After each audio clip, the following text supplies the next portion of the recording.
ডাল এই তো পেঁপাকে দিয়ে কাটিয়ে ধুয়ে নিয়েছি। তারপর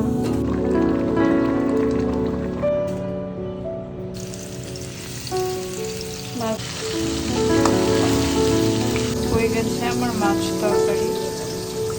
2024 সালের ক্লাস 3 এর লাস্ট ক্লাস আজকে আমার মেয়ের। স্কুল থেকে ওকে আনতে যাচ্ছি, অ্যাডমিট কার্ড নিয়ে আসবো।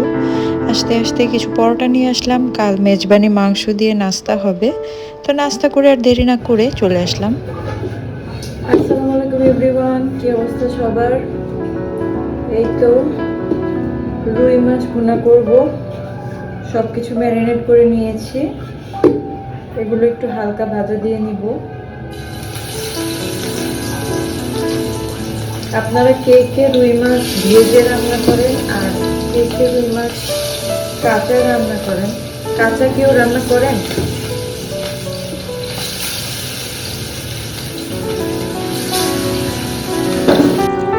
শাকগুলো ধুয়ে নিচ্ছি। মিষ্টি কুমড়া শাক চিংড়ি মাছ দিয়ে রান্না করব, সাথে অল্প একটু মসুরের ডাল দিব।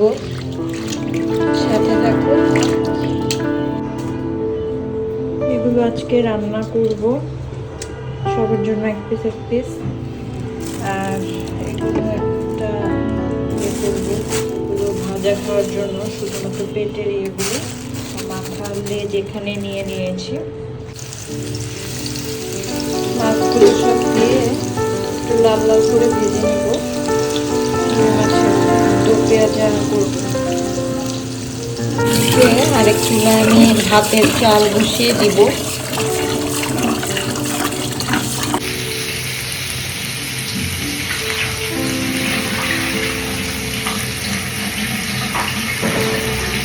চালটা বসিয়ে দিচ্ছি।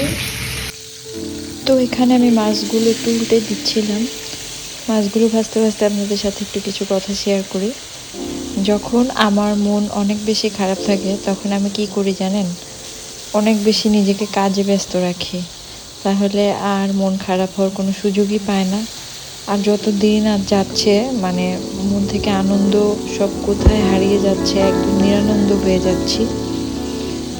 রিলেটিভরা অনেকেই আমার ভিডিও দেখে থাকেন, আপনাদেরকে রিকোয়েস্ট করে বলছি আমার ভিডিওগুলো পুরোপুরি দেখবেন, না টেনে দেখবেন কাইন্ডলি। যেহেতু আমার ভিডিও দেখছেনই, কাইন্ডলি না টেনে পুরো ভিডিওটি দেখবেন, যেন আমার ওয়াচ টাইমটা ফুলফিল হয়ে যায় আর আমার মনিটাইজেশন অন হয়ে যায়। আর যারা আমার চ্যানেলটি সাবস্ক্রাইব করেছেন তাদেরকে অনেক বেশি ধন্যবাদ। আর তাদেরকে রিকোয়েস্ট করছি আমার চ্যানেল ভিজিট করে সব ভিডিও দেখার জন্য। তো মাছ ভাজা শেষ। এই তো এখন হচ্ছে মশলা কষিয়ে নিচ্ছি মাছটা রান্না করার জন্য। টমেটো দিলে অনেক বেশি মজা লাগতো, কিন্তু টমেটো ছিল না, তাই এইভাবেই রান্না করছি।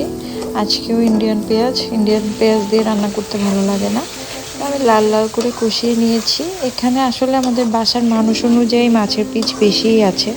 বাসায় খাওয়া হবে, প্লাস চেম্বারের জন্য কিছু মাছ তুলে রাখবো। এখন হচ্ছে মাছগুলোর উপর থেকে একটু পানি দিয়ে দিব। যে প্লেটটাতে আমি মাছ ভেজে রেখেছিলাম সেটা ধুয়ে আমি পানি দিয়ে দিব এবং কাঁচামরিচ দিয়ে কিছুক্ষণ জাল করে নিলেই হবে। যেহেতু ঝোলটা শুকনা শুকনা হবে, বেশি পানি দিব না। অনেকদিন পরে মাছ খাওয়া হচ্ছে। মুরগির মাংস, গরুর মাংস সবসময় বাচ্চাদের জন্য রান্না করা হয়, কিন্তু আসলে এগুলো খেতে খেতে রুচির বহুত অবনতি হয়ে যায়। তো এই তো আলহামদুলিল্লাহ আজকে মাছ দিয়ে ভাত খাবো, আর সাথে একটা মজার খাবার শাক রান্না হচ্ছে, মিষ্টি কুমড়া শাক, ডাল দিয়ে চিংড়ি মাছ দিয়ে। 5 থেকে 6 মিনিট জাল করে মাছটা নামিয়ে নিব। হয়ে গেছে আমার মাছ তরকারি।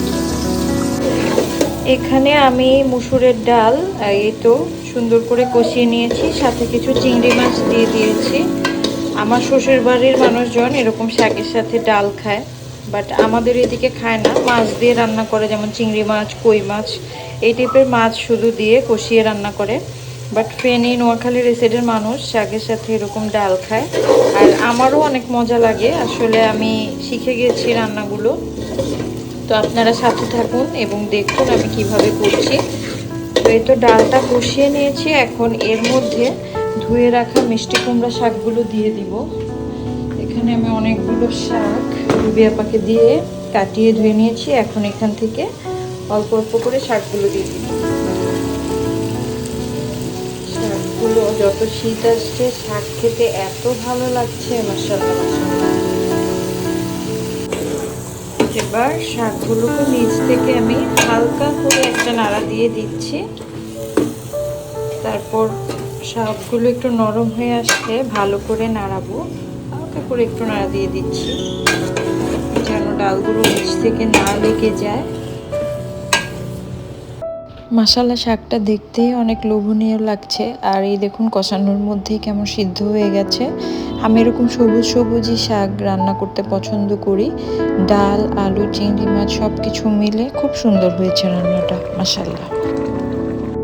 এইদিকে আমার একটা ড্রেস আম্মু ঠিক করে দিল, এটাতে একটু প্রবলেম ছিল, তো আম্মুকে অনেক ধন্যবাদ। কেমন হলো ড্রেসটা, কালার কেমন হয়েছে একটু কাইন্ডলি জানাবেন। আমার ড্রেসটা তো পূরণ হয়ে গেল পরার আগেই। লন্ড্রি থেকে আমাদের একটা ভাইয়া, উনি হচ্ছে কাপড়গুলো সব আয়রন করে নিয়ে এসেছে। এই তো অনেক কাপড়, সাফার বাবার কাপড় আছে, আমার কাপড় আছে। এখানে আমার কাপড়ই বেশি আছে, আর দুইজনের কাপড় একসাথে দেওয়া হয় না, আলাদা আলাদা দিই। তো এই তো ভাইয়াটা সব কাপড় দিয়ে যাচ্ছে, আবার সে কিছু কাপড় নিয়েও যাবে। তো আপনাদের সাথে একটু শেয়ার করছিলাম। আজকের জন্য এতটুকুই। ভালো থাকবেন সবাই। আসসালামু আলাইকুম।